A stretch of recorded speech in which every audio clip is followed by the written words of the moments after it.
রান্নাত্রীর পরিবারে সুস্বাগত। আজকে একটা নতুন রেসিপি নিয়ে এসেছি। মশলা হিসেবে নিয়েছি জিরে, পাঁচফোড়ন, লঙ্কা, এলাচ। তো এটা আমি এবার বেটে নেব। নমস্কার, আবারও আমি নিয়ে এসেছি একটা নতুন রেসিপি। মরামুদি মাছটা অলরেডি আমি ভেজে নিচ্ছি। কড়াইতে একটা কাঁচা লঙ্কা আর পাঁচফোড়ন ছেড়ে দিচ্ছি। এবার এর মধ্যে পেঁয়াজ, আলু আর বেগুন কুচানো করে দেবো।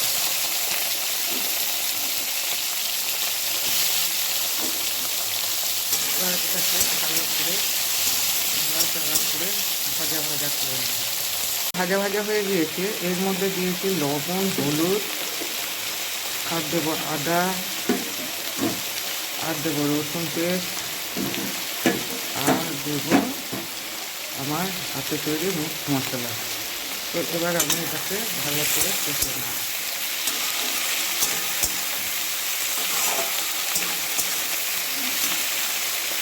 এবার এর মধ্যে আমাদের মাছগুলোকে দিয়ে দেবো আর দেবো সামান্য জল। মাছটা প্রায় রান্না হয়ে এসেছে। এবার এর মধ্যে আমি ধনেপাতা ছড়িয়ে দেবো। তো আমাদের মাছের রেসিপিটা যদি ভালো লাগে please share, subscribe and comment করতে ভুলবেন না। ধন্যবাদ।